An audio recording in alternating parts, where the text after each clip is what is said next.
Buenos días a todos de nuevo. Soy Seila Manzanares, vocal de la agrupación de jóvenes abogados del Ilustre Colegio de Abogados de Madrid.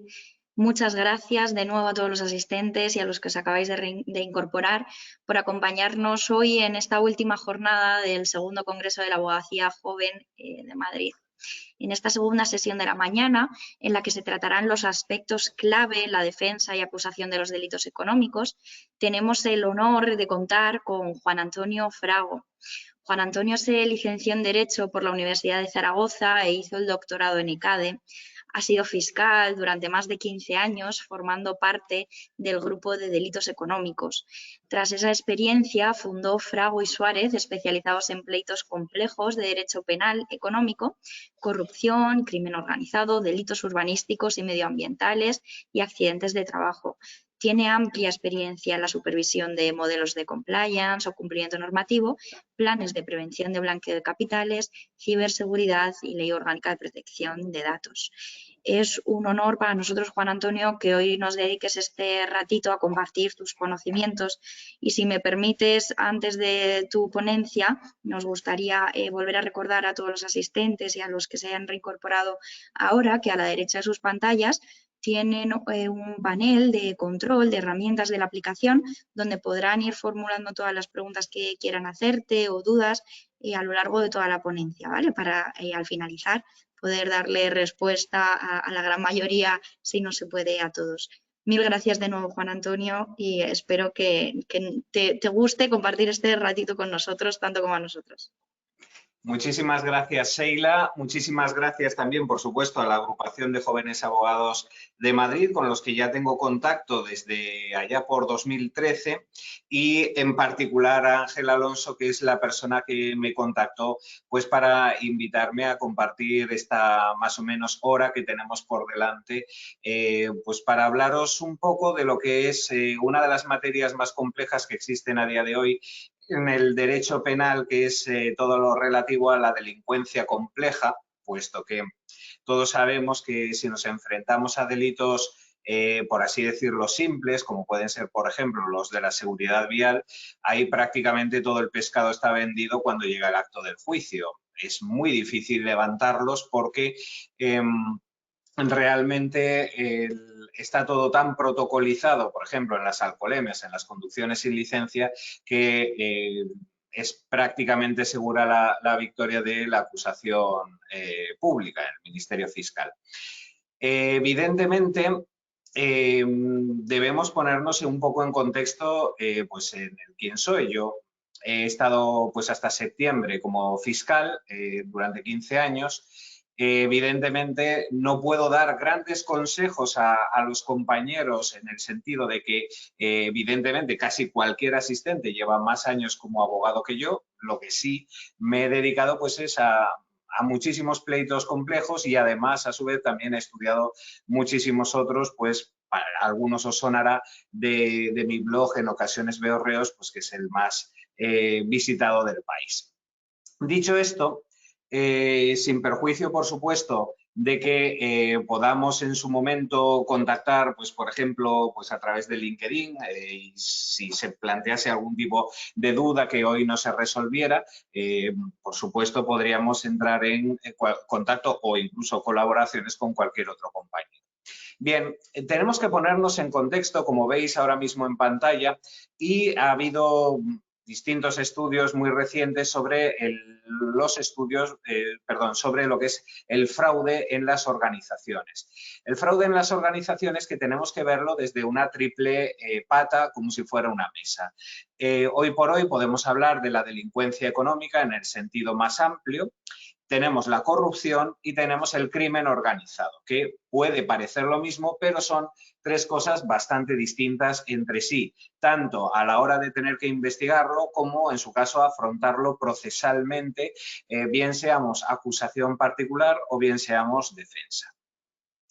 En las dos siguientes imágenes que vais a ver en pantalla, básicamente tenemos lo que es el resumen de un macroestudio que se hizo a nivel mundial sobre lo que es el fraude en las organizaciones, que genera unas importantísimas pérdidas, como veis ahora mismo en pantalla, de más de 3,6 billones de dólares, lo que es muchísimo dinero. Y es que en muchísimas organizaciones, empresas, se encuentran con que, para empezar, no tienen ni, por un lado, verdaderos mecanismos de lucha contra el fraude interno, un trabajador o un directivo que de una manera u otra pues, procede a sacar dinero de la organización y hacerlo desaparecer, con el evidente perjuicio para los otros socios, para en su caso los trabajadores, para los llamados stakeholders o personas que tienen cualquier otro tipo de relación con la empresa, como pueden ser, por ejemplo, consumidores, acreedores, etcétera, etcétera. Así las cosas, sé que en la sesión anterior pues, se ha preguntado, por ejemplo, sobre la cuestión del whistleblowing. Ahora mismo, por ejemplo, como veis en pantalla, el 33% de los casos que se están detectando son gracias precisamente a la figura del whistleblowing y concretamente a la llamada línea caliente, es decir, el canal de denuncias que puede ser por correo electrónico o cualquier otra forma que haya implementado la sociedad en cuestión. En todo caso, esto evidentemente es un estudio que podéis encontrar bajo el título que veis ahora mismo en pantalla, simplemente copiando y pegando eso en Google os va a aparecer, y procede de la Asociación de Examinadores de Fraude Certificados, una asociación internacional que creo recordar que tiene su sede en Miami y que en todo caso tiene evidentemente sede también en España y en definitiva, elabora una serie de documentos sumamente interesantes para examinar desde distintas perspectivas todo lo que es lo relativo a la delincuencia económica y lo que más puede generarnos a nosotros como abogados asuntos, que es el fraude en las organizaciones, porque estamos hablando de muchísimo dinero. Las dos conclusiones básicas a las que llega este informe tras un estudio de miles de casos es que cuanto más arriba se está en el organigrama, más dinero se defrauda. Eso es evidente. Normalmente el mero empleado tiene unas posibilidades muy relativamente pequeñas de conseguir una gran defraudación, mientras que obviamente los administradores, consejeros delegados, etcétera, son quienes tienen las verdaderas potestades para proceder a una apropiación indebida, una administración desleal, colaborar en una estafa o participar, por ejemplo, de un concurso fraudulento de una sociedad, pues, por ejemplo, con desviación a otras sociedades que estén implicadas en el fraude. Sin embargo, por el contrario, en las organizaciones no gubernamentales, es decir, lo que se conoce como el tercer sector, es todo lo contrario. Vamos a ver. Primero, cuando un abogado se enfrenta a un procedimiento de naturaleza económica, ha de tener muy claro lo que no nos enseñan en ningún otro lado, que es cómo evoluciona el delito para llegar, en definitiva, al resultado el infractor. Y esto es muy importante que lo sepamos tanto si vamos a ser acusaciones como si vamos a ser defensas. Y en esto yo digamos que tomo como partida la denominada teoría de las tres capas de la corrupción, que es de un hoy teniente coronel de la Guardia Civil que está en Bruselas, Vicente Corrales Cáriz, y digamos que la he ampliado un poco más porque él la hizo básicamente desde una perspectiva policial y yo evidentemente pues con mis conocimientos jurídicos y del proceso pues intento pulirla un poquito más. En este sentido, debemos distinguir que existen tres grandes fases para que exista una delincuencia, por así decirlo, económica pura y dura. En primer lugar, tendríamos los denominados delitos sintomáticos o primera fase de la investigación. Es decir, como nosotros tenemos la piel, hay veces que nos aparece una manchita en la piel, pero eso significa que hay algo más profundamente dentro de lo que esa mera mancha es un simple aviso de la existencia del delito.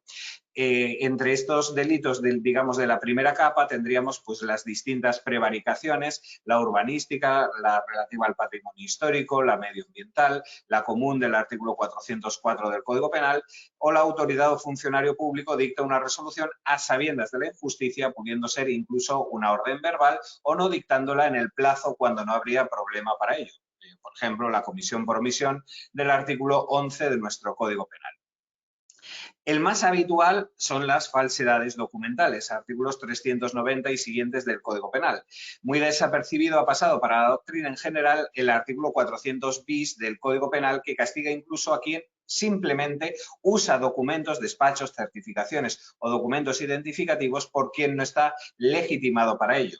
En las estafas del artículo 250 del Código Penal tendríamos el abuso de firma en blanco de una persona pues, que nos ha dejado muy habitualmente en sociedad firmar en su nombre y esa firma es utilizada abusivamente por quien se le ha dado, se le ha facultado. Pues yo, por ejemplo, tengo a mi socia habilitada para firmar digitalmente los escritos por mí y evidentemente si usara esa firma digital, por ejemplo, para emitir documentos o reconocimientos de deuda, por ejemplo, cuando no son reales, pues evidentemente estaríamos ante digamos, un indicio de lo que luego va a pasar. La prevaricación judicial, ese delito que nunca existe en España, pero que evidentemente podría ser también un indicio de otros delitos que hay detrás. Las negociaciones prohibidas, artículos 439 y siguientes del Código Penal respecto de autoridades y funcionarios públicos.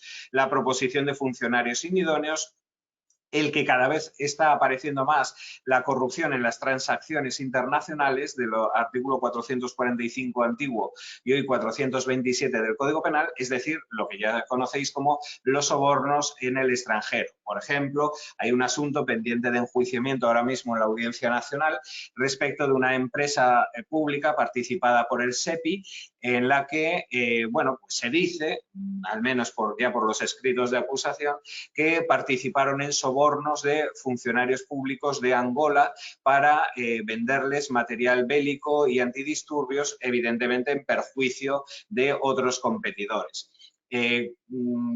No sé si conocéis que existe una ley muy famosa en Estados Unidos, que es la FCPA, la Foreign Corrupt Practices Act del año 1977, que modificó la ley del SEC o Securities and Exchange Commission, es decir, la ley del mercado de valores norteamericana del 36, y que desde ese momento, que es el germen de la aparición de la responsabilidad penal de la persona jurídica en todo el mundo, pues se castiga precisamente, es el primer delito que se empieza castigando en todo el planeta a un cometido en el extranjero, precisamente porque esos sobornos, por un lado, perjudican a democracias o instituciones mucho más débiles que las, digamos, de origen, como en este caso Estados Unidos, y en segundo lugar porque evidentemente atentan contra el libre e igual comercio. Si una empresa soborna y la otra no, pues evidentemente siempre se va a llevar el negocio la que soborna, aunque se haya esforzado muchísimo más por tener un buen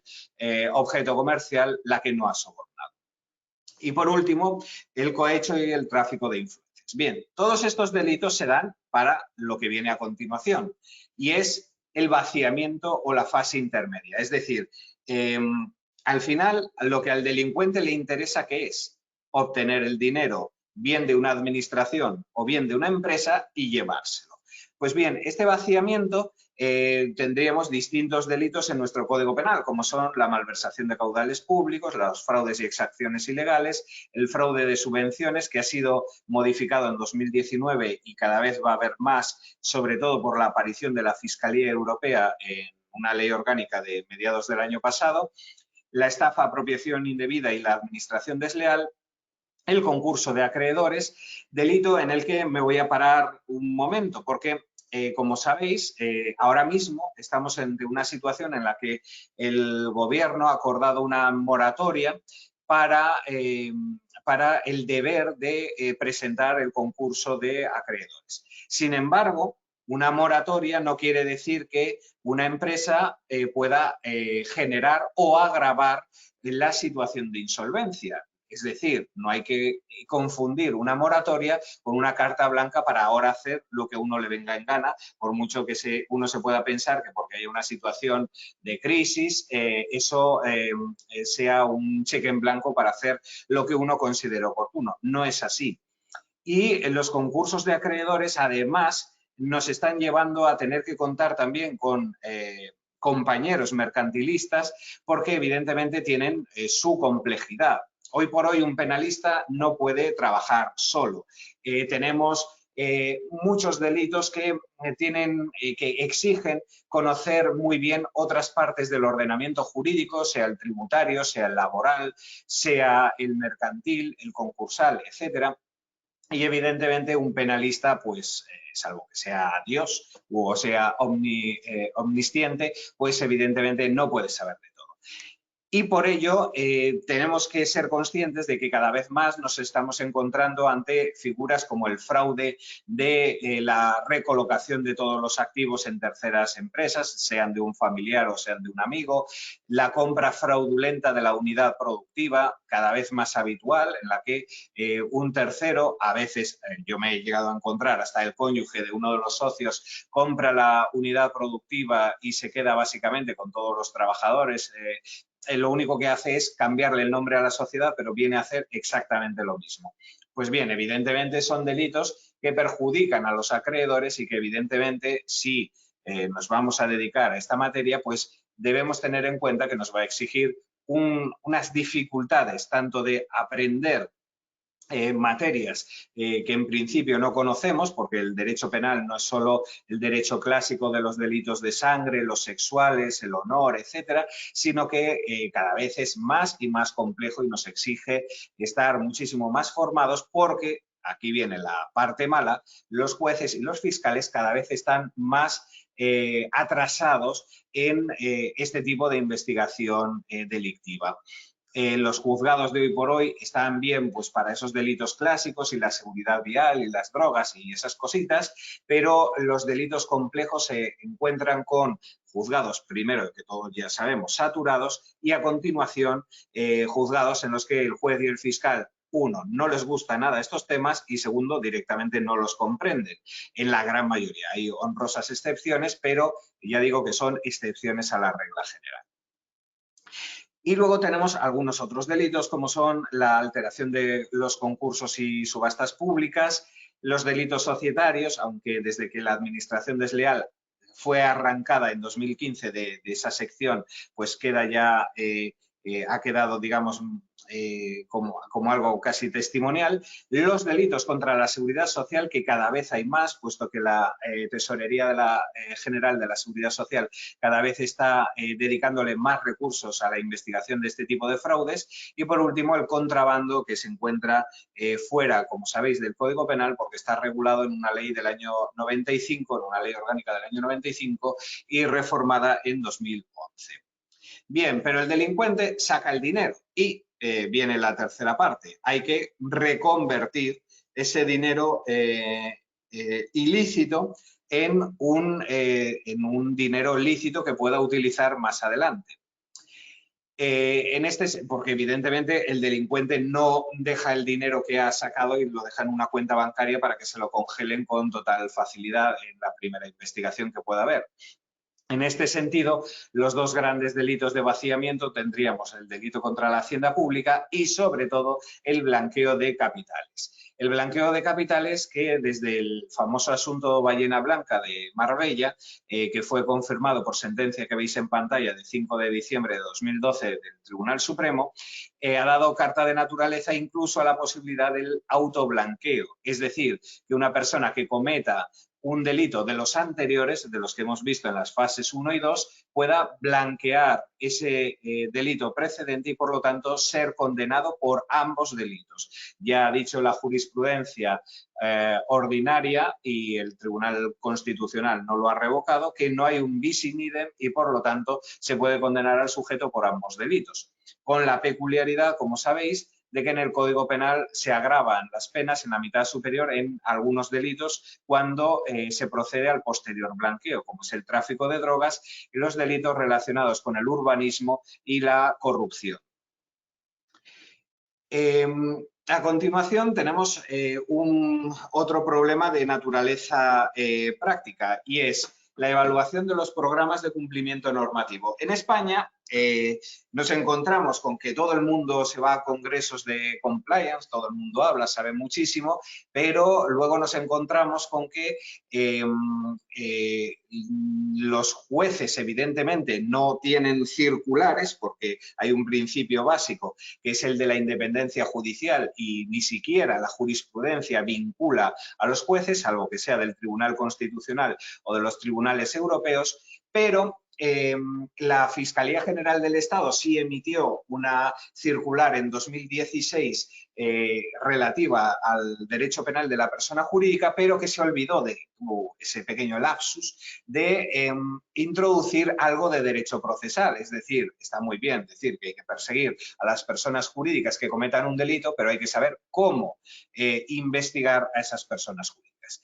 Y en este caso, mi recomendación es que os vayáis a este documento, hay que saber hablar inglés, entender el inglés, eso sí, que es la evaluación de los programas de cumplimiento normativo, versión de junio de 2020, emitido por la Fiscalía General norteamericana y que vais a decir, ¿y este para qué nos habla de eso? Pues bien, si habéis visto las noticias de hace una semana o dos, la Audiencia Nacional ha revocado el sobreseimiento en una de las piezas de Villarejo respecto a Repsol y otras empresas muy importantes de nuestro país. Y básicamente ha seguido el criterio de la Fiscalía de la Audiencia de Anticorrupción, que a su vez está copiando en esencia esto. Es que hay que saber realmente que las fuentes normalmente están ahí, solo que hay que saber dónde están.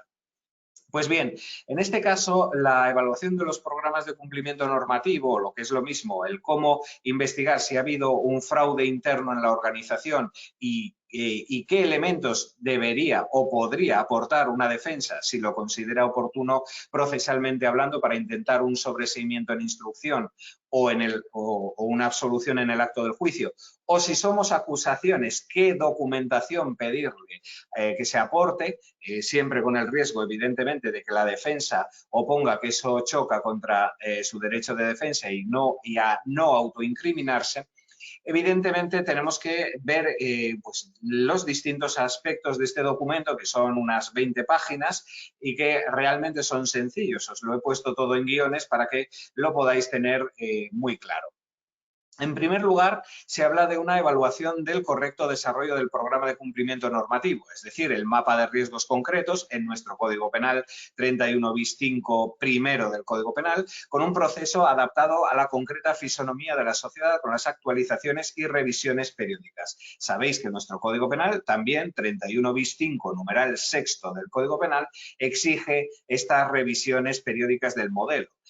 No como los jueces de la Audiencia Nacional, que estiman que un plan de prevención de riesgos laborales de 2014 vale para los fiscales, tema que veremos en el Supremo en su momento. Pero bien, en principio, al común de los mortales, si hay, por ejemplo, un accidente laboral y un trabajador se siega un dedo, ¿qué va a hacer la inspección de trabajo? Ver de hace cuánto es el plan de prevención de riesgos laborales y qué formación concreta se le dio al trabajador para evitar ese accidente, etcétera, etcétera. Pues bien, esto tened en cuenta que lo podéis prácticamente extrapolar a prácticamente cualquier delito en el que pueda haber una organización detrás. Es decir, no solo sociedades mercantiles, sino asociaciones, fundaciones, cooperativas, partidos políticos, sindicatos y en general todo lo que tenga personalidad jurídica en nuestro país. Se pueden examinar las políticas y procedimientos en atención al diseño, la claridad de las mismas, la accesibilidad a los integrantes de la empresa, que no pase, como me ocurrió siendo todavía fiscal, un asunto de acoso laboral en una grandísima empresa de este país, en la que, por ejemplo, la trabajadora acosada estuvo más de un año acosada desconociendo que existía, por ejemplo, un protocolo antiacoso en la entidad y se enteró finalmente pues, por una sindicalista. La integración operativa y la determinación de los gatekeepers o guardianes o supervisores del proceso, que puede ser el compliance officer si hablamos de responsabilidad penal de la persona jurídica. Luego es muy importante también todo lo relativo a la formación y comunicación, en atención, por ejemplo, al riesgo asumido por la organización, el contenido y efectividad, la comunicación sobre efectos de posibles incumplimientos que pueda haber habido y, sobre todo, gracias a los canales de denuncias que son ya obligatorios conforme a la directiva comunitaria que entró en vigor en diciembre del año pasado. Es también importante hacer referencia a la estructura de reporte y el proceso de investigación. Si va a haber, por ejemplo, investigaciones internas dirigidas en su caso por personal cualificado, como podría ser, por ejemplo, los organismos de auditoría interna de la sociedad cuando sea obligatoria o, en su caso, cuando voluntariamente la empresa tenga implementado dicho servicio. La receptividad de la empresa a las investigaciones y, en su caso, la analítica de las conclusiones que se hayan podido, producirse.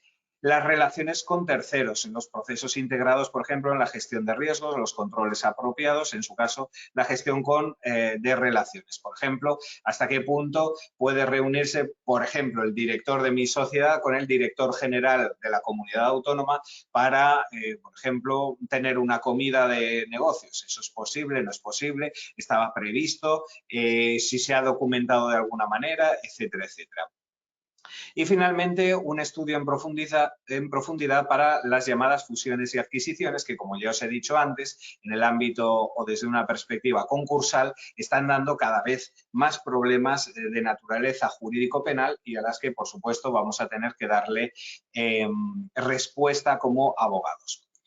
En este documento también se dedica un segundo gran bloque al examen de los recursos aportados a la función de compliance, es decir, y esto es extrapolable, por ejemplo, a la prevención de riesgos laborales. No basta con decir, tengo a un individuo dedicado a esto, qué formación tiene, qué recursos económicos tiene para su trabajo, qué recursos materiales. No, para una empresa, por ejemplo, de 150.000 trabajadores, un solo individuo, pues evidentemente se queda corto. ¿Qué recursos tecnológicos tiene para llevar a cabo su función? ¿Qué formación interna ha recibido o ha impartido? Etcétera.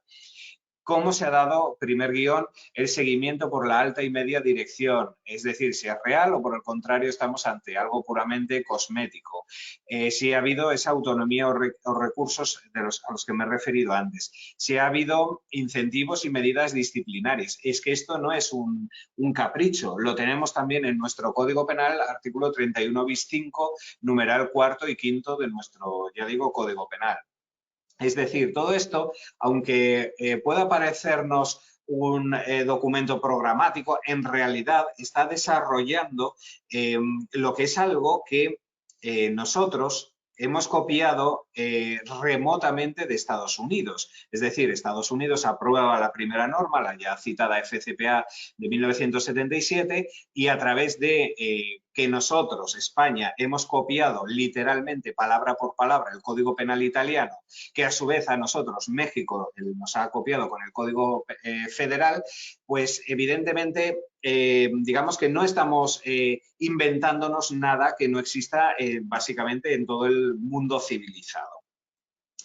Finalmente, el fiscal norteamericano, el fiscal federal, pero en general cualquiera, y esto nos aplica a nosotros en tanto en cuanto seamos acusación particular y como defensa, pues para prevenir el golpe, tendrá que plantearse si funciona bien o no en la práctica el programa. Es decir, yo he oído, por ejemplo, a Eloy Velasco, magistrado de la Audiencia Nacional, decir, bien, está muy bien que usted me presente un documento de 5.000 folios. Ahora vamos a ver, riesgo, estafa.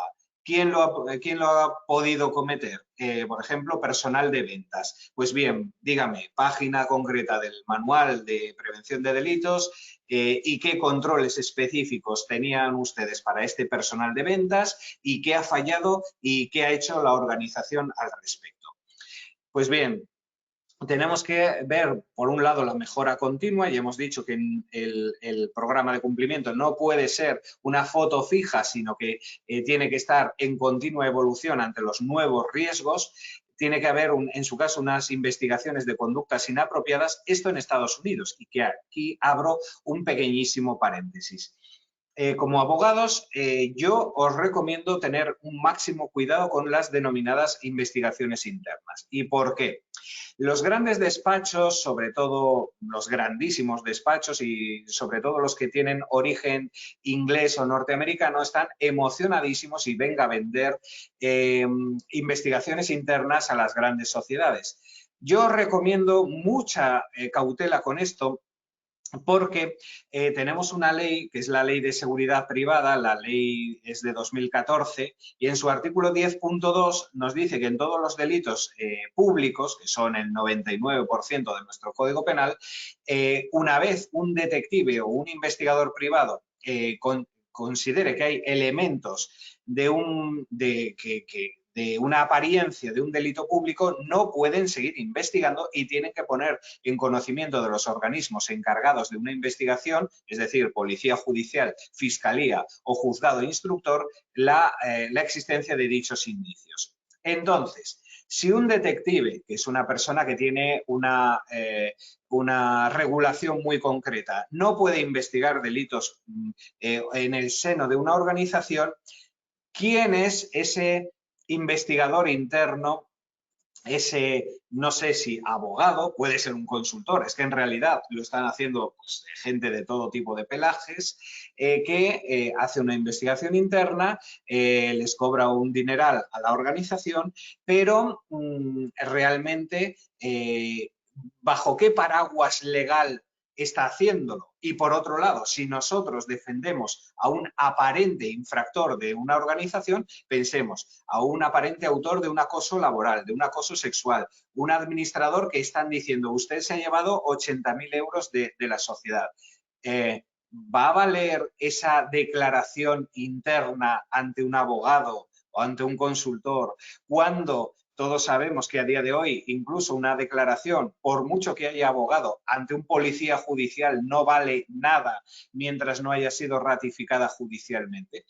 Es decir, yo os recomiendo muchísima cautela con esto, porque aquí la gente se está lanzando y antes o después alguien lo va a plantear con todo el sentido del mundo la ilegalidad de ese tipo de investigaciones internas. Ya os digo que los grandes despachos están emocionadísimos, pero yo os recomendaría la máxima cautela en lo que se refiere a aceptar un encargo de estas características por los problemas que luego se puedan derivar. Y por último, hay que hacer, según este documento norteamericano, un análisis de los remedios a las conductas inadecuadas. En definitiva, por lo tanto, tenemos una buena guía para, si nos enfrentamos a un delito complejo, ver cómo actuar. Y ahora vamos a descender un poco a lo que suelen ser los grandes, evidentemente cada asunto procesal es un mundo porque hay un juez, un fiscal y abogados, cada uno de su padre y de su madre, y por lo tanto el mismo asunto en 5 juzgados distintos nunca va a salir igual, y eso es una desgracia porque no hay en puridad una gran seguridad jurídica en nuestro país. Os voy a empezar hablando de los problemas a los que nos podemos encontrar como abogados en la fase de instrucción, bien seamos acusación particular o bien seamos actores civiles, defensa o incluso responsables civiles. Bien, el primero, que es el del control de los plazos procesales, artículo 324 de la Ley de Enjuiciamiento Criminal. Sobre todo, si sois acusaciones particulares, debéis tener nota de cuándo vencen los plazos, solicitar diligencias siempre lo antes posible y recurrir inmediatamente cualquier denegación.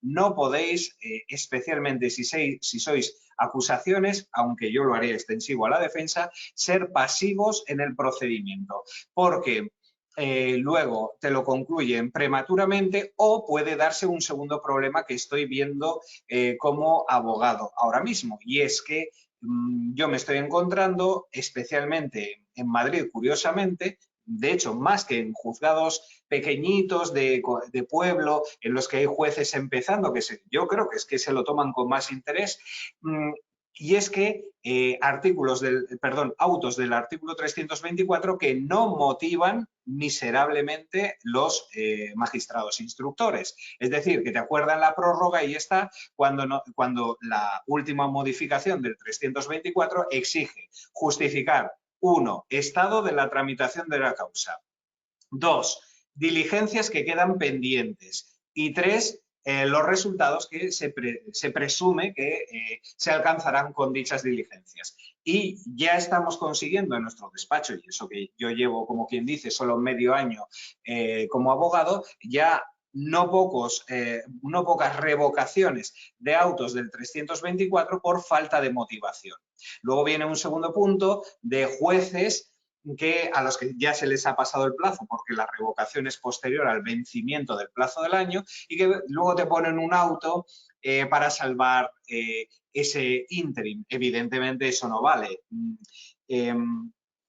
Pero poneros ahora en la situación de que sois abogados de acusación particular, si lo fiáis a pedir diligencias después del auto del 324, os podéis encontrar con que luego la audiencia provincial anula dicho auto y os habéis quedado sin diligencias que puedan ser especialmente importantes para vuestro cliente. Por lo tanto, primera recomendación, estar muy encima y tener pues incluso alguna tabla en Excel o algo por el estilo o algún aviso informático, lo que sea, de los vencimientos de los plazos, porque si no os podéis llevar un grandísimo disgusto.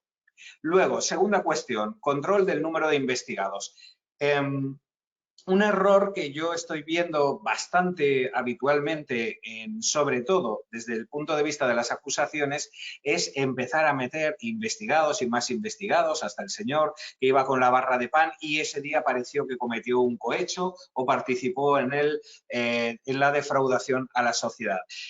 Menos es más. Es muy importante, si se quiere tener éxito como acusación, el tener cuantos menos investigados y centrar muy bien el tiro en 1, 2, 3, 4 personas, pero muy concretas y sobre hechos concretos. Porque al final, y lo estamos viendo todos los días, sobre todo en Audiencia Nacional y en macroprocesos, sí, se acusa a 35 personas y al final se condena a 4 y a 2 penas de multa.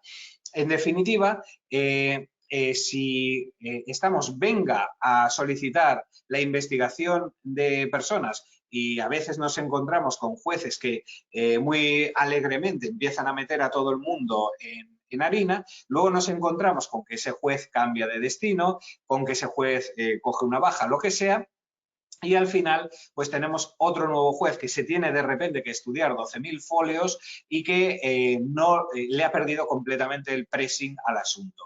Nosotros, a su vez, no es el único asunto, tenemos una pluralidad de procedimientos en los que intervenimos y, por lo tanto, también nos va a costar muchísimo ponernos al día de cómo estaba el procedimiento. Una recomendación que yo seguiría es que en nuestro despacho, y yo sé que en otros en los que han fichado fiscales lo hacen, es tener al día un documento que es el denominado extracto. Hay una instrucción de fiscalía de cómo llevarlo a cabo y básicamente, a grandes rasgos, es tener en un documento indicados todos los folios de la causa en los que ha habido alguna intervención de los investigados, de los testigos, las periciales, las documentales y yo añado también las resoluciones judiciales más importantes pues para tener controlado, porque evidentemente llega un momento en el que llegas al acto del juicio y el juez te pregunta, bien, ¿en qué folio está tal cosa? Tienes que saberlo. Y evidentemente un documento en el que en 1, 2, 3 caras tengas resumida toda la causa nos arregla muchos problemas. Otro punto muy importante es el control de la responsabilidad civil y de los seguros, cosa que misteriosamente en los procedimientos penales muy pocos abogados hacen. Es muy importante en el delito que sea, que seamos acusaciones o seamos defensa, verifiquemos la existencia de los documentos de cobertura oportunos. Es decir, en un homicidio puede haber, o en un accidente de trabajo, en un delito medioambiental, en un delito societario, puede haber una responsabilidad civil de terceros o incluso de un seguro de cobertura. En este caso es muy importante pedir su inclusión y segundo, pedir la apertura de la pieza de responsabilidad civil. Es que no sabéis la cantidad de procesos que me veo en los que la Fiscalía y el juez han pasado olímpicamente del tema, pero más sangrante es que un abogado, que es el que de verdad puede aportar en esta materia, no haya pedido la póliza del seguro del infractor. Y evidentemente puede ser la vía para que su cliente se resarza. Por lo tanto, muy importante esto. Y en correlación a esto anterior, la recuperación de activos. Es una desgracia, pero normalmente en el 98% de los casos ni los jueces ni los fiscales hacen absolutamente nada por recuperar activos procedentes del delito. Está muy bien que ganemos en su día un procedimiento si somos acusaciones, pero es necesario adoptar medidas para trabar embargos o recuperar bienes de tal manera que el triunfo no sea vacío, porque si al final le acaban poniendo una pena de menos de 2 años y no se recupera un céntimo, pues ya me diréis para qué habéis perdido el tiempo.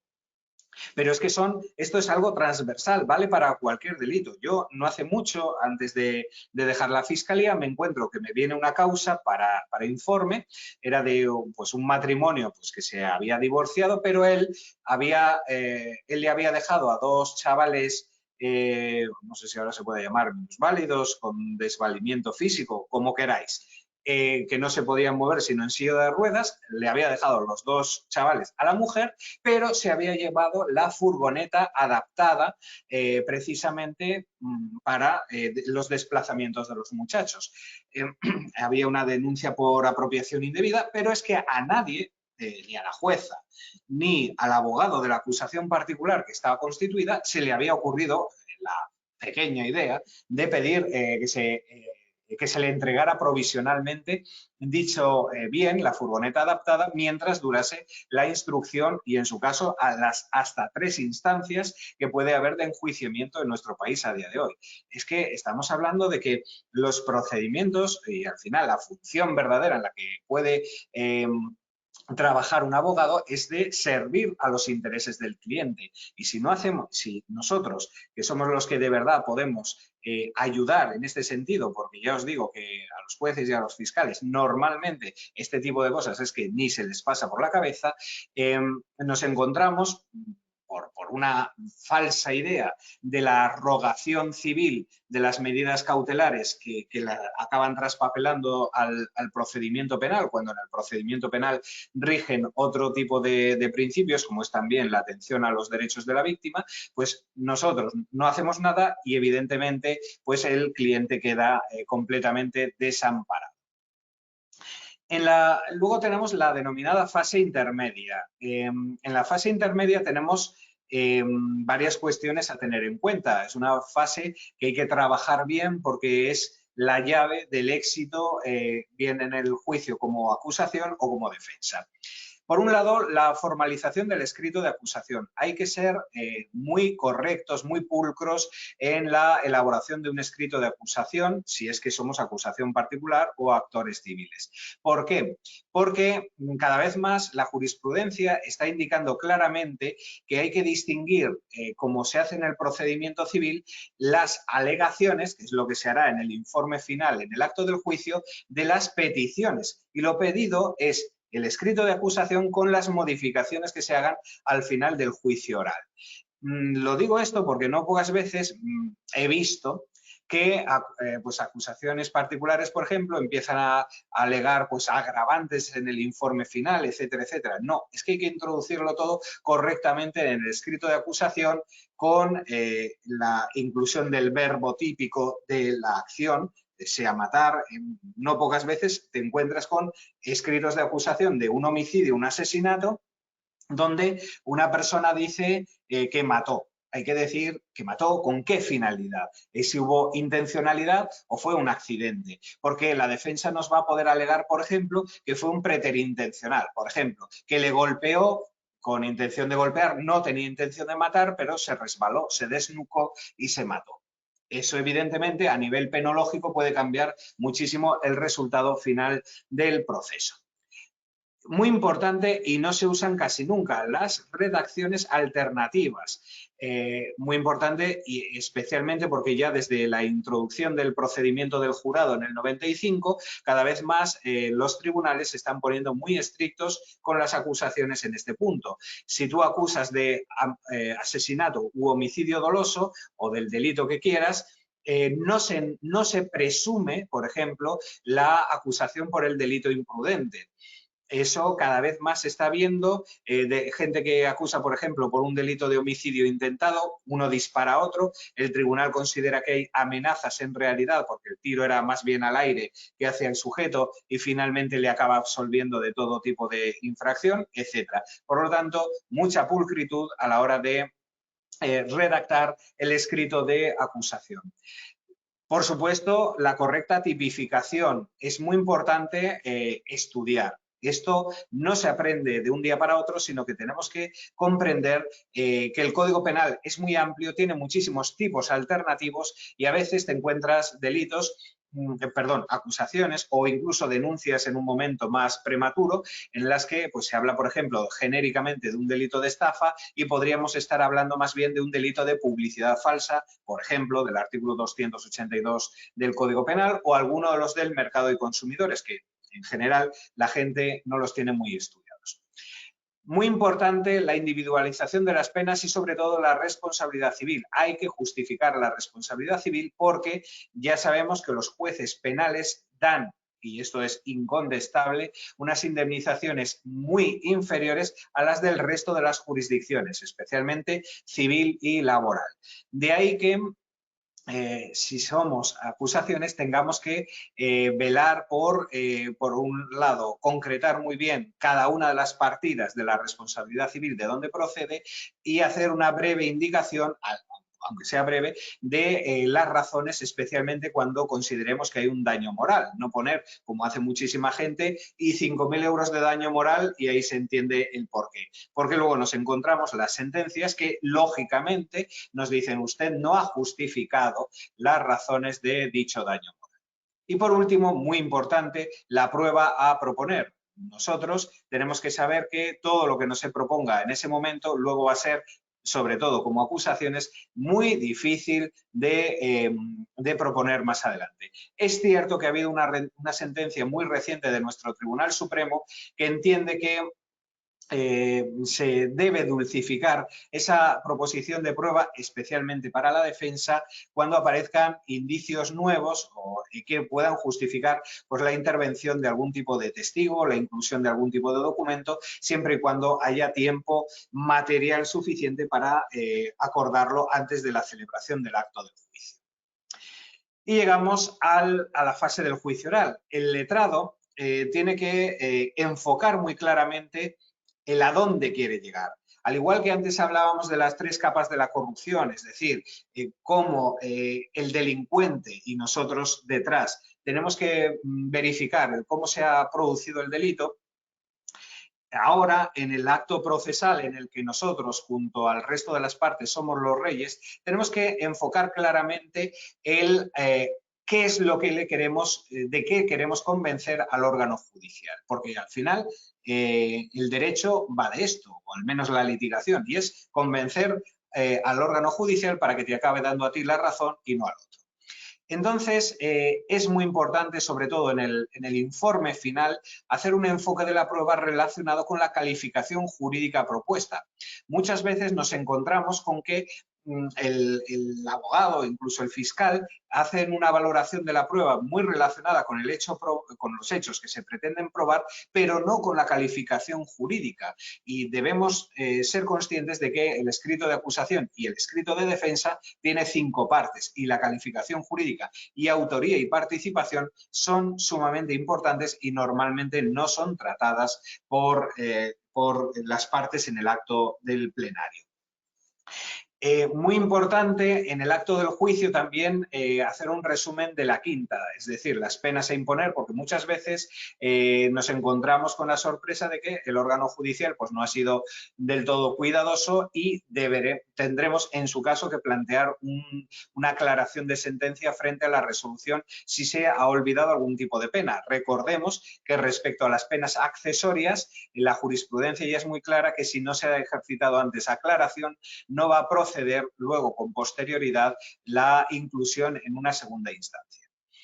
Concluyo esta parte del juicio oral teniendo en cuenta que, sobre todo, si somos acusadores, debemos ser conscientes de que el Tribunal Europeo de Derechos Humanos, desde 2002, nuestra jurisprudencia constitucional y ahora ya negro sobre blanco en la Ley de Enjuiciamiento Criminal, artículos 790 y siguientes de la LECRIM, no permiten ya modificar hechos probados contra reo en segunda instancia. Es decir, si sois acusaciones, solo vais a tener una bala, salvo que haya una prueba manifiestamente irracional, cosa que hay que tener en cuenta que eso de ser manifiestamente irracional para vosotros puede serlo, pero para una segunda instancia no ser tan irracional esa valoración que ha hecho el órgano inferior. Por eso es muy importante que al menos nosotros, aunque luego evidentemente estamos sometidos a que un órgano judicial lo puede hacer mejor o peor, pero nosotros tenemos que dar el máximo de nosotros para conseguir el buen resultado para nuestro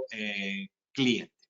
Y dicho esto, como me han recomendado ceñirme a la hora para la presentación, si os parece bien, podemos abrir un turno de preguntas. No sé si tenemos al moderador ya por aquí.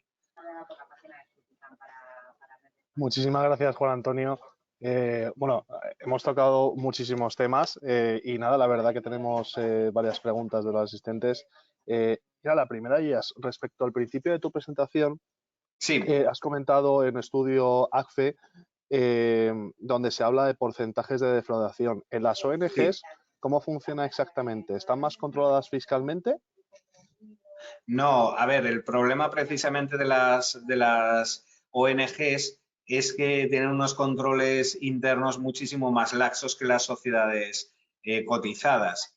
El ejemplo paradigmático es el que salió hace creo que un par de años de Intermon Oxfam, Inglaterra, que bueno, pues salió la noticia de que habían desviado fondos que se habían aportado en donaciones para la catástrofe de Haití, de un tifón que hubo en 2011, y que ese dinero pues se utilizó pues para orgías con prostitutas y al parecer incluso con menores de edad.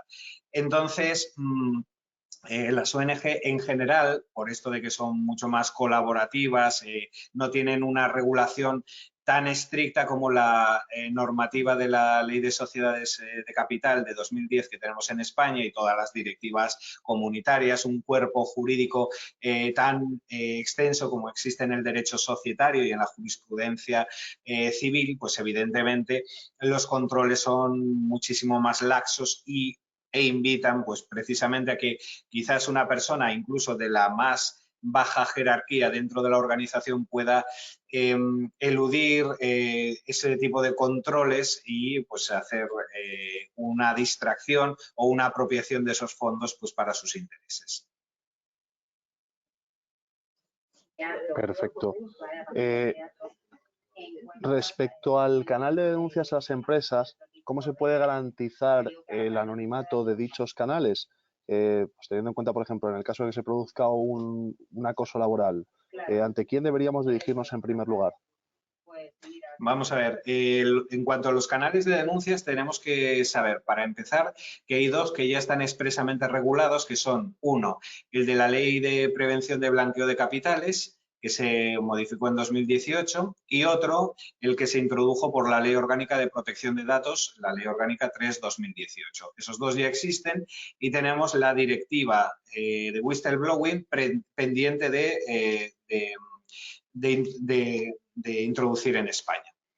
En este sentido, de transponer en España. Entonces, a día de hoy, si tú creas, por ejemplo, un canal de denuncias que no está estrictamente regulado, de acoso laboral, acoso sexual, etcétera, las recomendaciones que suele haber a nivel internacional son de establecerlos externos, es decir, pues por ejemplo, a través de una consultora, un despacho de abogados, etcétera, que reciba las denuncias, este organismo externo anonimice dichas denuncias, que pueden ser no solo de alguien de dentro, sino también pues alguien de fuera que haya podido conocer la existencia de un delito o de la infracción que sea. Pues, por ejemplo, la madre de la trabajadora acosada, que la trabajadora acosada no se atreva a denunciarlo, pero la madre diga, es que esto no se puede tolerar, yo denuncio este acoso que está sufriendo mi hija, por poner un ejemplo.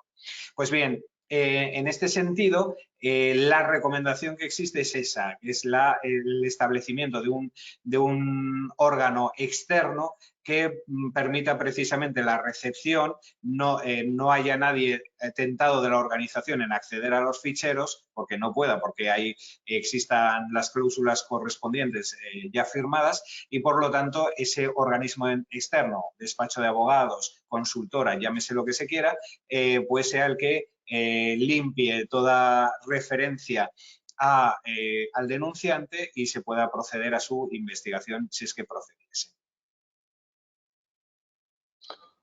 Juan Antonio, ¿debe haber un delegado de protección de datos en una empresa, así como pues un responsable de prevención de riesgos laborales y un compliance officer en función del tamaño de la misma? ¿Pueden ser personas, deben ser personas diferentes siempre? No existe obligación como tal de que sean distintas. Vaya por delante, y aquí tengo que hacer un disclaimer, como hacemos los abogados ahora, y es que yo no soy experto en protección de datos, pero lo que sí sé es que no hay problema en que una misma persona asuma todos los puestos de control siempre y cuando tenga la cualificación oportuna.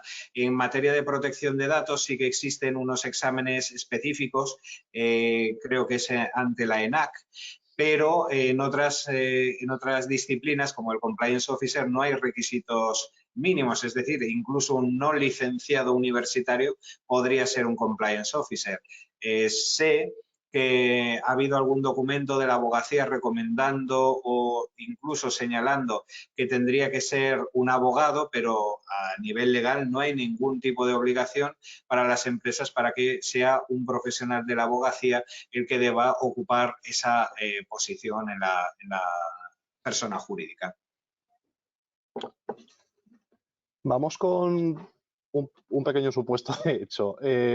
Juan Antonio, ¿cuál es tu opinión sobre cómo combatir un auto de sobreseimiento provisional y archivo de unas diligencias previas en las que el instructor básicamente se limita a hacer copia y pega del informe del fiscal en cuanto a la supuesta prescripción de un delito de vaciamiento? Y ello, pues, tras haber estado varios años pidiendo documentos a los bancos, a los notarios, solicitando registros, pero sin analizar dichos documentos, provocando, por tanto, dilaciones para que el juez instructor no citase en su debido tiempo como investigado a la persona denunciada. Bien, pero eso es simplemente un recurso como otro cualquiera, es ponérselo a la audiencia provincial, todas las vicisitudes de la instrucción y decirle lo que ha pasado y listo, es que tampoco tiene mucho más. Yo lo que sí estoy haciendo en mi concreta práctica es que me estoy encontrando en algún caso, especialmente curiosamente en Plaza de Castilla, pues a los jueces instructores que la audiencia les ha ordenado investigar algo y luego están de una manera pasiva denegando todas las diligencias y hay que recurrir cada vez que no nos guste un auto. Es que es nuestra función, no le podemos fallar al cliente que nos ha encomendado un asunto. Entonces, hay veces que nos va a tocar pues, ser el pesado de turno, pero es que es nuestra función. Y más, evidentemente, si ya tenemos un sobreseimiento que ya solo te queda esa bala. Un pequeño inciso que nos habéis preguntado, una aclaración.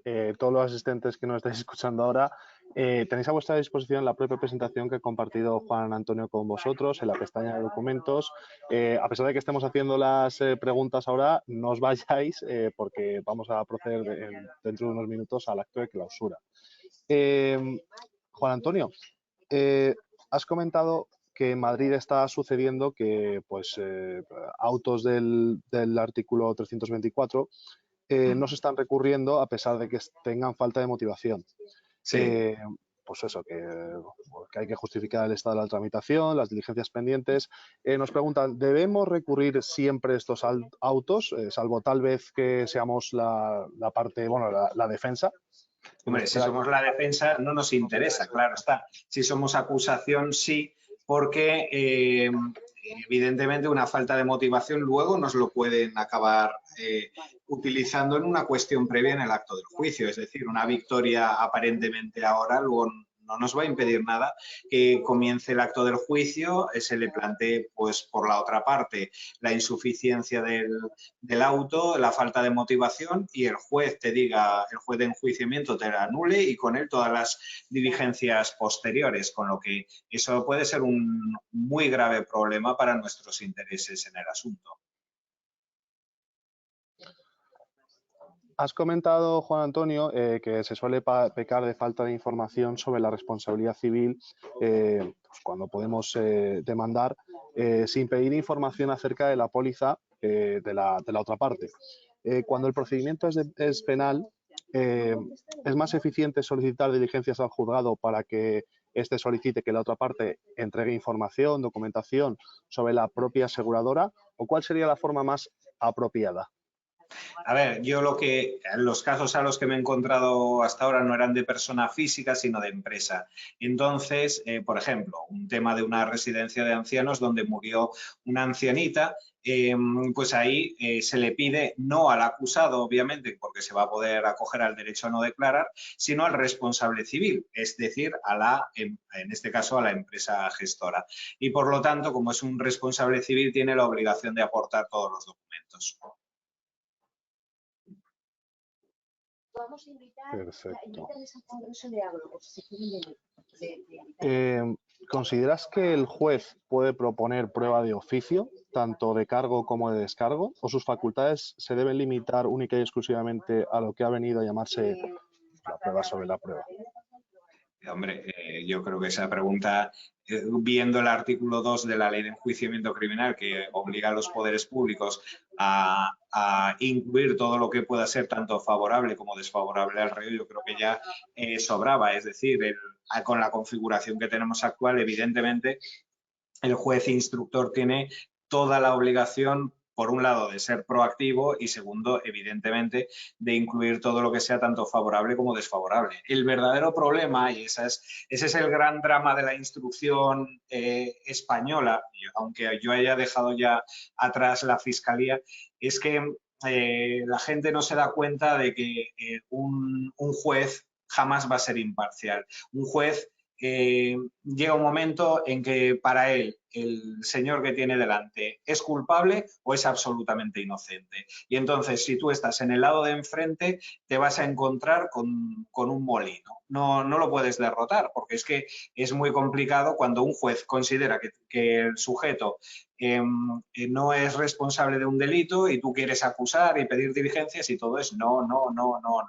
Y todo es recurrir. Entonces, estás teniendo un juez que básicamente te está poniendo palos en las ruedas. Y por el contrario, si el juez considera que el investigado es absolutamente responsable del delito, empieza a denegarle diligencias, a no verlas pertinentes, a querer acabar cuanto antes la instrucción, etcétera, etcétera, y eso también es un problema. De hecho, es que, vamos a ver, a día de hoy solo España y Eslovaquia, o sea, en toda Europa, solo España y Eslovaquia, conservan la instrucción judicial. En toda América ya ha desaparecido. No hay ni un solo país, desde Canadá hasta Chile, que tengan la instrucción judicial. Y es que es necesario que el juez de verdad sea ese árbitro entre la posición acusadora y la de la defensa. Y eso a día de hoy no existe. Y ya te digo, te va a ir fenomenal si estás en el mismo lado de la opinión del juez instructor, pero como te haya tocado del otro lado, es que lo vas a pasar muy mal, porque los meses van pasando, no te hace nada y el cliente se desespera, etcétera, etcétera.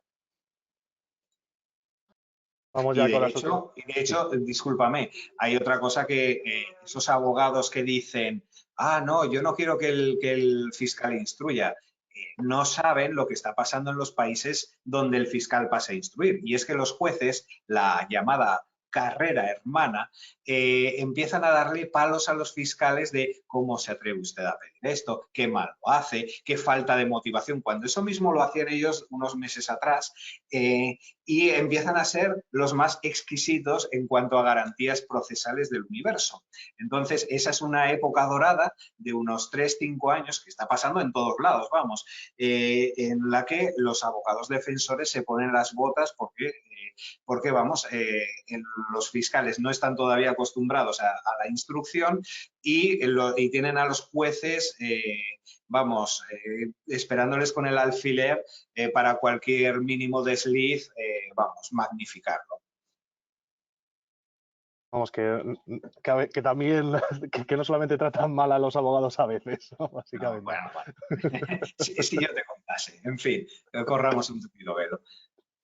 Juan Antonio, mira, respecto a la responsabilidad civil derivada de un delito, se ha comentado que a veces se puede dilatar en el tiempo, incluso de un mismo procedimiento se puede derivar de, pues eso, de un procedimiento, por si viene de un delito, pues un procedimiento penal, y luego se puede abrir además un procedimiento civil, más luego, pues a lo mejor incluso pues, otro pleito con la aseguradora.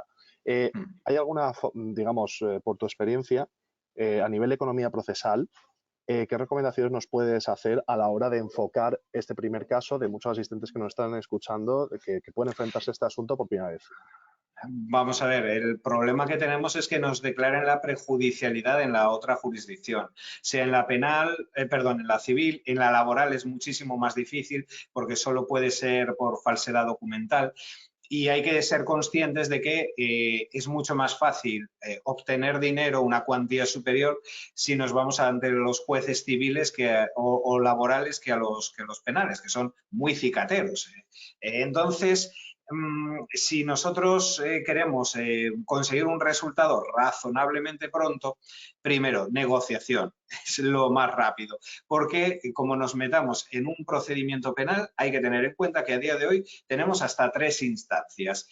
Como consiga pasar la otra parte, la fase de admisión en el Supremo, solo hasta que el Supremo nos dicte la sentencia de casación se van a pegar 2 años, solo de espera por la casación. Entonces, es un problema muy serio. Si te has reservado las acciones civiles, claro, hay que acabar eso, la parte penal, para luego instar la civil. Y entre tanto, pues se ha podido morir o ha podido el responsable o ha podido directamente esconder los bienes. Entonces, es un problema muy serio y de ahí la recomendación de trabar, intentarlo al menos, trabar embargos lo antes posible, bien valiéndose de detectives, algún experto forense pues en la localización de activos, bien por las llamadas open sources, es decir, buscando en internet bienes que tenga, porque muchas veces en cuentas abiertas de Facebook, Twitter, etcétera, pues la gente, o Instagram, la gente presume de bienes, de coches que tiene, etcétera, o aunque los haya puesto a nombre de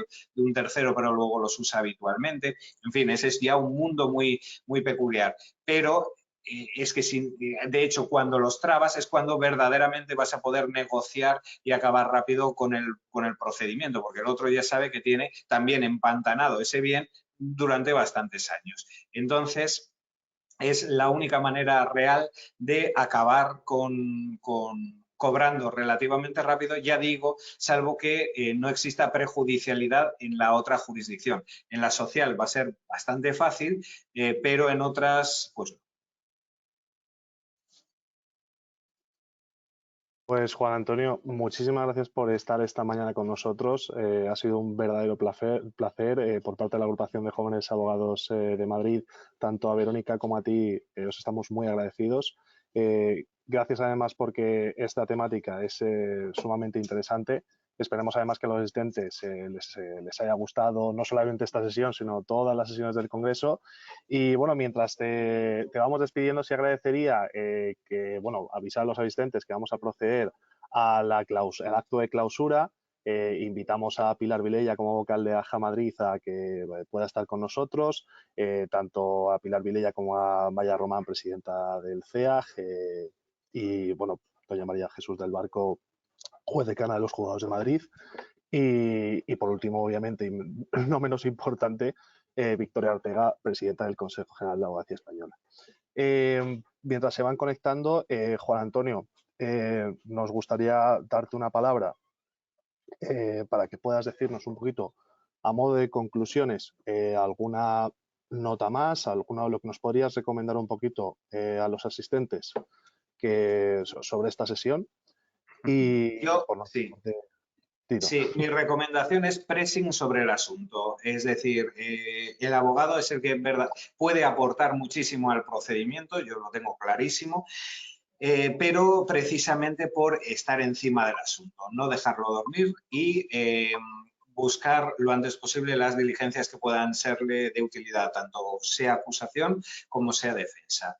Se perciben en no pocos casos de pasividad en el procedimiento que luego acaban siendo letales para los intereses del cliente, porque luego esa diligencia que hubiera podido ser útil no se pidió en plazo, porque concluye la instrucción y ya no te dejan, porque llega el día del juicio y no se valora, etcétera, etcétera. Y evidentemente estamos en cierta medida supeditados a lo que pueda acabar haciendo el juez instructor o en su caso la audiencia en fase de recurso, pero también es cierto que nosotros podemos aportar muchísimo, ya digo, por ejemplo, a la hora de recuperar bienes de cara a nuestro cliente si es víctima, por ejemplo. Ahí sí que podemos hacer muchísimo y alguna vez pues ya nos han consultado pues algún potencial cliente de delitos que no tienen que ver, pues por ejemplo, con la delincuencia económica. Pues por ejemplo, un homicidio. Yo digo, es que un abogado aquí lo que de verdad te va a poder aportar es la localización de bienes del infractor para conseguir que tú los potenciales pues 120.000, 150.000, 200.000 euros los puedas realmente cobrar. Porque ya digo que una victoria al final sin responsabilidad civil pues es casi una victoria vacía. Entonces tenemos, en mi opinión, que seguir apretando en ese punto. Juan Antonio, para los asistentes que todavía, que quieran contactaros, nos podéis dejar un poquito su contacto y sin más dilación os dejamos, procedemos al acto de clausura. Tengo el placer de presentaros a Pilar Vilella, que a su vez tendrá el placer de presentar tanto a María Román, a María Jesús y a Victoria Ortega en este acto de clausura. Muchísimas gracias, Juan Antonio. Gracias por todo y adelante, Pilar, bienvenida. Adiós, buenas tardes. Muchas gracias. Os he estado siguiendo de cerca, he estado escuchando la ponencia, muy interesante como todas las demás. Buenos días a todos, compañeros. Gracias por acompañarnos en la clausura del segundo Congreso Virtual de la Abogacía Madrileña. En primer lugar, quiero dar las gracias también a las autoridades que nos acompañan, presidenta del Consejo General de la Abogacía Española, doña Victoria Ortega, juez decana de los Juzgados de Madrid, doña María Jesús del Barco, y a la presidenta de la Confederación Española de la Abogacía Joven, doña María Román. Es un honor poder contar con vosotras en esta clausura y queremos expresaros nuestra tremenda gratitud, sobre todo por apoyar siempre la formación que desde AJA Madrid impulsamos. Antes de dar paso a estas fantásticas mujeres que nos acompañan y que son las verdaderas protagonistas de la clausura, quiero agradecer también en nombre de toda la Junta de la Agrupación de Jóvenes Abogados de Madrid, también en nombre de Alberto Reventún, que ha estado en todo momento entre bambalinas para que todo pudiese funcionar correctamente. Quiero sobre todo agradecer el enorme esfuerzo a todos los ponentes que han participado en esta edición. Han compartido conocimiento y tiempo con los más jóvenes que inician esta andadura profesional y que sin duda agradecen por todo este aprendizaje que pueden compartir con estas personas. Pero también quiero dar las gracias sobre todo no solamente a los ponentes, que son parte fundamental de estas actuaciones, de estos actos, sino también quiero daros las gracias a todos vosotros, a los que habéis estado detrás. Solamente deciros una cosa, lo estáis haciendo muy bien. ¿Por qué digo esto? Sabéis que desde AJA Madrid en todo momento impulsamos la formación continua. Un abogado nunca debe perder la pasión por el conocimiento, un abogado nunca debe perder la pasión por esta profesión y esta formación lleva implícita una formación continua constante. Creo que en el momento en el que pensamos que lo sabemos todo, hemos dejado de ser unos buenos abogados. El aprendizaje y la formación es totalmente necesario para conseguir la excelencia de la profesión, esa excelencia por la cual luchamos tanto desde AJA Madrid. Por eso os digo que lo estáis haciendo muy bien. Ha sido una media de 100 personas conectadas en cada una de las ponencias que además habéis podido ver son de temáticas totalmente diferentes. No me equivoco, por tanto, al decir que las ganas de aprender entre la abogacía joven son inmensas. No solamente la abogacía de Madrid, ni siquiera la abogacía de España, sino personas que nos han acompañado desde diferentes lugares del mundo. Así que a todos vosotros, de verdad, reitero mi agradecimiento, porque además todo esto nos da fuerzas para comenzar a preparar con mucha ilusión la tercera edición de este congreso. Así que sin más dilación, como os digo, cedo la palabra a las protagonistas de esta clausura. Comenzaremos con la presidenta del Consejo Nacional de la Abogacía Española, doña Victoria Ortega, para que clausure este congreso. Muchísimas gracias a todos.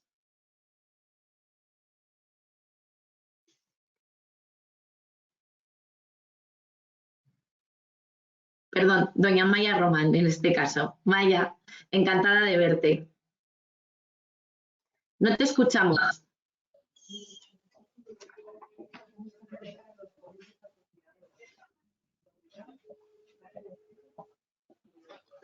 ¿Ahora?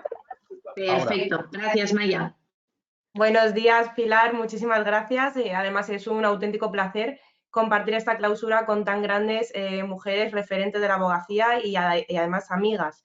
Mi queridísima Pilar, gran amiga mía de hace mucho tiempo, María Jesús del Barco, una referente también, pues decana de los juzgados de Madrid, y mi queridísima amiga y compañera Victoria Ortega, que siempre es un placer coincidir contigo, y además ya aprovecho para darte las gracias por participar y colaborar siempre en todos los actos de la abogacía joven.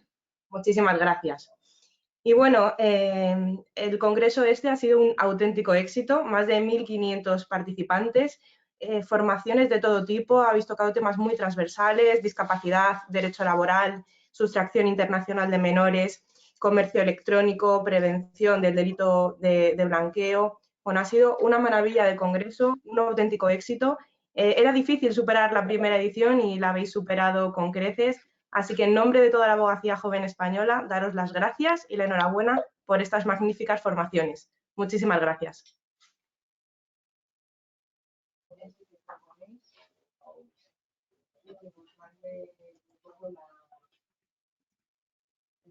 Victoria, buenos días, muchísimas gracias por acompañarnos.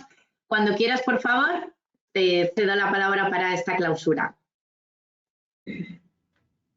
Muchísimas gracias, Pilar. Bueno, buenos días a todos, buenos días a todas. Os envío en primer lugar el más afectuoso saludo, ¿no? En primer lugar, con las que comparto esta clausura, Maya, que te estoy viendo, María Jesús, Pilar, muchísimas felicidades a todos. Y sí quiero hacer una felicitación expresa tanto a Alberto como a toda la Junta Directiva de AJA Madrid por el éxito de este congreso. Como acaba de decir, como indicaba la presidenta, efectivamente habéis superado el éxito del congreso anterior porque habéis planteado, he tenido ocasión de estarlo viendo, las ponencias, las mesas, el debate, los talleres, las mejores voces de especialistas y de los temas de mayor actualidad. En realidad el tema partía de una idea conceptual muy positiva, que es la apuesta decidida por la formación, por el aprendizaje continuo, por la especialización, por un reciclaje permanente, ¿no? Puede probablemente que no haya en nuestra profesión, quizá junto con la deontología, un factor más fundamental. Nos decía Miquel Roca, que se trataba de una exigencia ética, ¿no? Manifestación con la que estoy absolutamente de acuerdo. La importancia de la formación, además, ha quedado recientemente de forma patente en el nuevo Estatuto General de la Abogacía. Como sabéis, que se eleva la norma en el sentido de que la especialización, la formación continua, no aparece ya solo como un derecho, que lo es también, del abogado y la abogada, pero desde luego no como una opción, sino ya como una obligación. Esa probablemente ha sido una de las reformas más importantes dentro del estatuto, ¿no? Pero es que luego, además, en el planteamiento que habéis hecho, me parece que habéis identificado con absoluta inteligencia los temas a tratar. Habéis empezado con temas de especial sensibilidad social. Lógicamente me estoy refiriendo a los temas de discapacidad, menores, derecho de familia, a la trata. Habéis puesto de manifiesto la sensibilidad absoluta con los sectores más vulnerables de nuestra sociedad. Esa expresión humanista, ¿no?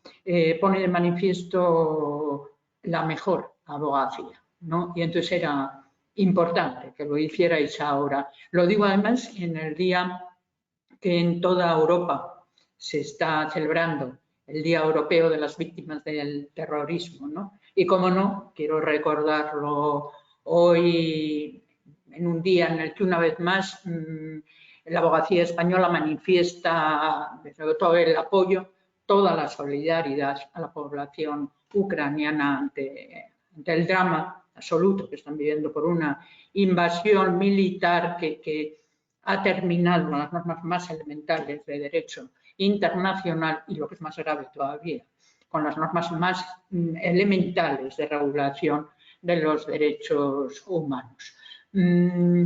Habéis tratado otros temas de absoluta actualidad. Vamos a ver, la abogacía, si algo tenemos es que caminamos día a día al paso de la ciudadanía y entonces en ese sentido vamos conociendo las que son las necesidades cotidianas de la ciudadanía. En ese sentido se trata el derecho laboral, el comercio electrónico, ligado a los indicadores de género, la responsabilidad empresarial, los delitos económicos, el cumplimiento normativo y demás materias que se encuentran en la agenda de prioridades de la abogacía española. Y es importantísimo que la abogacía joven que sois y que representáis comparta retos con todo el conjunto de la abogacía. ¿Y por qué digo esto? Pues porque estamos hablando de unas cifras, una profesión en que 38.000 profesionales son jóvenes menores de 35 años, de los cuales 24.500 ejercientes, 13.500 no ejercientes. Sí quiero significar que en esa edad los ejercientes, 14.000, más o menos, lógicamente, son abogadas, 10.500 abogados. Es decir, que estamos hablando de unas cifras importantísimas a la hora de plantearnos la necesidad de trabajar juntos y de incidir en los mismos retos. Necesitamos ese apoyo mutuo y leal, que sin duda nos hace más fuertes y que sin duda nos lleva más lejos. No son pocos los retos que tenemos en este momento. Seguimos trabajando y me consta que os lo he dicho con anterioridad y que el tema está parado por otra serie de circunstancias, pero seguimos trabajando en el tema de la prueba de acceso y estamos trabajando ahora con gran incidencia en la lucha contra prácticas abusivas y contra la precariedad. Recordáis que en juntas de gobierno, en la reunión de juntas de gobierno celebrada en Bilbao, en la declaración final, se hizo una expresa mención a este extremo. Estamos trabajando también en normas que son cruciales dentro de la arquitectura jurídica. Y aquí quiero señalar y os pido, por favor, que en vuestras intervenciones públicas insistáis en ello, en la necesidad, porque se ha avanzado mucho, pero hay que terminar, en la necesidad de una ley reguladora del derecho de defensa. Como estamos trabajando constantemente en el respeto a la presencia de la abogacía con carácter preceptivo, en este momento os diré en toda la materia concursal, que como sabéis se encuentra en tramitación legislativa en este momento, y en la exigencia del carácter preceptivo de la asistencia letrada en violencia de género desde el momento anterior a la denuncia. Otro tema en el que estamos trabajando con insistencia es la defensa del secreto profesional. El secreto profesional se encuentra en la base misma del ejercicio de la defensa, que no olvidemos que es uno de los derechos fundamentales. Y en la más que necesaria modificación de la Ley de Asistencia Jurídica Gratuita. Una ley que fue magnífica, fue pionera en su momento, pero hace 25 años. Con lo cual parece más que lógico la necesidad de una renovación. Otro tema que hemos avanzado pero que tiene que llegar a su fin son las posibilidades de conciliación, la corresponsabilidad, la desconexión digital. Sabéis que va en el proyecto de eficiencia procesal, pero insisto que tenemos que ver su fin. Vamos a seguir con la transformación tecnológica de la profesión y de la propia justicia española. Ahora bien, vamos a mantener de forma inquebrantable, vamos a mantener que ningún argumento tecnológico, ninguno, puede suponer la más mínima erosión al ejercicio del derecho de defensa. Ninguna. Y ninguna puede suponer la privación de la presencia de la abogacía ante los tribunales de justicia. Seguiremos también defendiendo con firmeza el trabajo que hacemos en cuanto a derechos humanos, en cuanto a igualdad, sostenibilidad, inmigración y la mejora de la calidad de nuestros derechos y libertades. Por eso, insisto, os necesitamos a todos y a todas. Por eso es fundamental que sigamos trabajando juntos. Muchísimas gracias por hacerlo posible, por este fantástico congreso que en este momento queda clausurado. Muchísimas gracias a todos, gracias a todas. Muchísimas gracias, Presidenta. Desde el Consejo sois conscientes de que tenéis nuestro más absoluto apoyo, sobre todo para movilizar todas esas medidas tendentes a dignificar y a mejorar nuestra profesión. Hablabas de la desconexión digital, algo fundamental, y me consta también que nuestra presidenta de la Confederación también lucha por ello. Desde nuestras diferentes instancias seguiremos colaborando para lograrlo. Muchísimas gracias, Presidenta. Y por último, voy a ceder la palabra, por último, no por ello menos importante, a la decana de los Juzgados de Madrid, a la jueza decana, doña María Jesús del Barco, para que finalice esta exposición. Hola. Hola, María Jesús, buenos días. ¿Me estáis escuchando? Es que perfectamente, pero no de tenemos... repente ha desaparecido la cámara y yo no me veo. Vale. Ahora sí. Un segundito. No, un segundo, no te preocupes, María Jesús, que lo vamos a solucionar enseguida. Va a ser el derecho a la desconexión, ¿no? Sí. Viene totalmente hilado el derecho a la desconexión con este problema de la cámara que hemos tenido.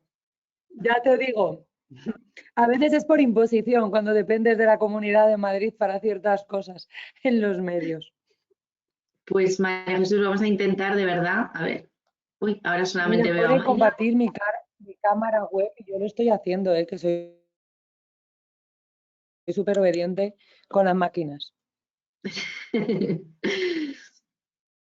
Vamos a ver. A ver, un momentito, María Jesús. Yo no puede verte nadie. Qué horror. Estos son problemas del directo que siempre ocurren, no pasa nada, lo vamos a solucionar. En las pruebas, además, esto había funcionado sin ningún problema, ¿no? Ah, vale, me comentan que hay problema con la cámara de preferencia. ¿Cuál es la cámara de preferencia, perdón? Yo solamente transmito porque el conocimiento que tengo yo del tema informático, preferencias de la cámara. Ya, pues.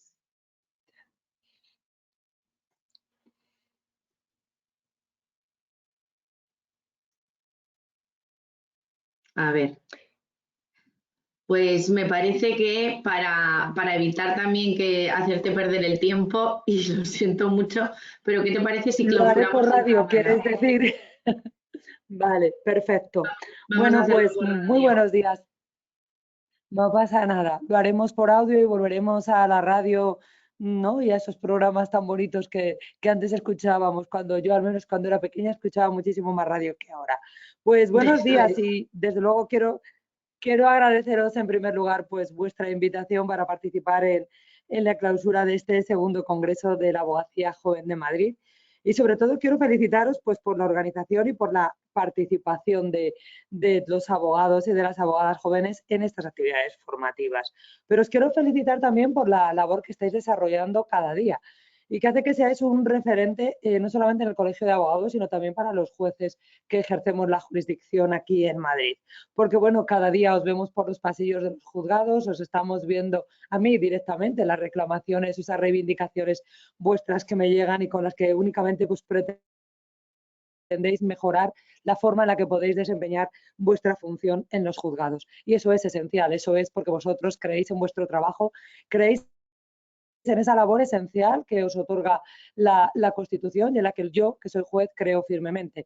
Decía antes Victoria, eso, hablaba de la necesidad de que se potencie ese derecho de asistencia jurídica gratuita y el derecho de defensa. Efectivamente, una sociedad en la que no se potencia el derecho a la tutela judicial efectiva, en la que no se ponen los mecanismos necesarios para que se pueda ejercer la función judicial y la función que se ejerce por los letrados, impetrando ese derecho de defensa, la pretensión de los ciudadanos ante los jueces sin los abogados sería imposible. Por eso comparto, como ha dicho Victoria, la necesidad de que se mantenga a los letrados en los procedimientos concursales, porque mi experiencia como juez me dice que cuando en un procedimiento no asiste el letrado, pues esa persona está huérfana de defensa en realidad. Muchas veces la ley de enjuiciamiento civil pues permite que con menos de 2.000 euros de reclamación el particular vaya solo al acto del juicio y la verdad, en la mayoría de las ocasiones cuando el particular va como demandante, pues tiene que tener mucha suerte para ganar el juicio porque no sabe articular su defensa con la prueba suficiente y cuando va como demandado, pues le pasa lo mismo, no ha sabido articular su defensa frente a la pretensión de contrario y acaba condenado. Y a mí me da mucha lástima porque a veces el ciudadano gasta su dinero en cosas que no son necesarias y esto es muy útil, esta inversión, para proteger sus derechos. Y ahora me quiero centrar en vosotros, en los abogados y en las abogadas jóvenes de Madrid. Sé que estáis comprometidos plenamente con el Estado de Derecho y que, como yo sabéis, que únicamente a través de la ley, del instrumento de la norma jurídica, se puede crear una sociedad pues igual para todos, ¿no? Donde todos seamos seres libres e iguales y donde podamos hablar de una sociedad justa y una sociedad igual, porque es que sin igualdad no hay justicia y no hay ninguna justicia que no parta o que exista si no existen ciudadanos iguales. Estos días habéis encontrado un espacio para la reflexión y para el estudio. Y caray, en una sociedad en la que todos son gritos y en la que parece que nos hablamos a voces, ves en las redes sociales a todo el mundo enfadado, ves a los políticos enfadados diciéndose cosas francamente feas y que ensucian la vida pública, pues que encontréis este espacio de debate y de formación me parece esencial. Pero es que además habéis buscado unos temas para mí muy importantes que me hacen pensar que vosotros creéis como yo que no basta con hablar de un Estado social y democrático de derecho, sino que es necesario también que exista un Estado social. He visto que habéis hablado de temas tan importantes como la trata y destaco los que a mí me parecen en este área más importantes, ¿no? La trata de seres humanos, el tema de las personas con discapacidad y el tema de la sustracción de menores. Porque es verdad que a veces en mi caso, para ejercer la jurisdicción y vosotros para defender los derechos de los ciudadanos desde los estrados, hay que ponerse en los zapatos del otro, hay que conocer la senda y el camino que el otro tiene que andar, que no siempre es un camino fácil y a veces pues va con un cantito, una piedrita en el zapato que le impide avanzar. Y es necesario a veces pues poner al derecho esa empatía y esa humanidad que son necesarias pues para poder hacer una sociedad justa. Habéis hablado estos días de los procedimientos de discapacidad y efectivamente en septiembre entró en vigor la ley 8/2021 que trata de dar una mayor protección a las personas con discapacidad que adecúa o que trata de hacer una evaluación continua también de cuál es la situación de esa persona que tiene su capacidad disminuida y cómo podemos amparar mejor sus derechos y libertades. Pero esta ley prevé también una revisión en 3 años de estos procedimientos que están hoy abiertos, de estas personas que han sido ya declaradas incapaces con anterioridad. Y resulta que, mira, en Madrid, que tenemos 5.000 juzgados especializados en tutelas e incapacidades, tendremos que revisar las 5 magistradas que están allí destinadas, más de 9.000 asuntos. Y nosotros, desde el decanato, solicitamos que se hiciera una medida de refuerzo a través de comisiones de servicio para poder ver estos procedimientos, estos 9 procedimientos, pues que van a sumarse a los que cada día están entrando más. Pero, sin embargo, pues esta reforma, como por desgracia vienen muchas de las reformas legales, se han hecho a coste cero y no vamos a contar con estas comisiones de servicio. Por tanto, pues vosotros veréis como cuando estáis solicitando que se revise vuestro procedimiento de esa persona con la capacidad, su capacidad legal limitada, no vamos a poder dar una respuesta a tiempo. Habéis hablado también de la trata de seres humanos, un drama y una vergüenza como sociedad que hoy en pleno siglo XXI, en el año 2022, estemos hablando de la trata de mujeres y la trata de niños. El otro día asistí a la reunión del Consejo Local de Seguridad y la policía, la Guardia Civil daban cuenta de, bueno, pues cómo ha evolucionado la actividad delictiva en los últimos meses, desde la última reunión que la tuvimos en junio. Y a mí me sorprendía, por desgracia, que ahora la trata no solo se refiere a mujeres, sino también a niños, a menores, que son tratados como esclavos y que traen a nuestro país para que cometan delitos, para utilizarlos como instrumentos de delito y también para que ejerzan la prostitución. Cuando hablamos de las mujeres que son utilizadas en la trata de blancas, estamos hablando de mujeres que vienen en muchas ocasiones de otros continentes, que vienen pues engañadas con un mundo mejor, una vida mejor, que vienen además alejándose de su vida de siempre, de su familia y además con la esperanza de poder ayudar pues con el trabajo, con esta tierra prometida que les prometen en nuestro país, ayudar a sus familias y sin embargo se encuentran pues con que son sometidas al más bajo de los mercados, a ser tratadas como meros objetos, como mercancía barata y encima amenazadas con el daño que pueden causar en su país de origen a sus familias, a los que se han quedado en su casa.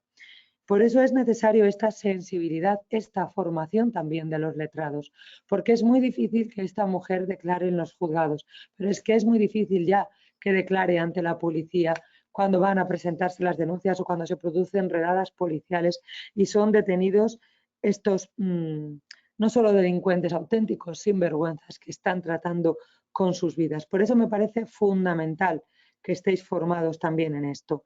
Y la sustracción de menores, un delito que por desgracia se ha puesto de moda y que a mí como juez me duele que a veces parezca que solo es delito cuando quien sustrae a ese menor sea el progenitor masculino, el padre. Este es un delito, el delito de sustracción de menores, que se comete también por las madres y en el que la víctima es el niño y al niño le estamos privando de la facultad y el derecho a relacionarse con su padre y con su madre y al tener el amor de su padre y de su madre, también los malos ratos que se pasa con su padre y con su madre cuando el padre y la madre ponen controles y educan a ese niño. Por tanto, sé y espero que la formación que habéis recibido en estos días en esta materia haya sido también así, en el sentido de que, bueno, pues proteger al menor es protegerle, sea quien sea el sujeto activo de este delito de sustracción de menores. Ayer estuve en una cena con los jueces que están haciendo ahora su formación en la Escuela Judicial en Barcelona, por eso tengo así la voz, no es por otra cosa.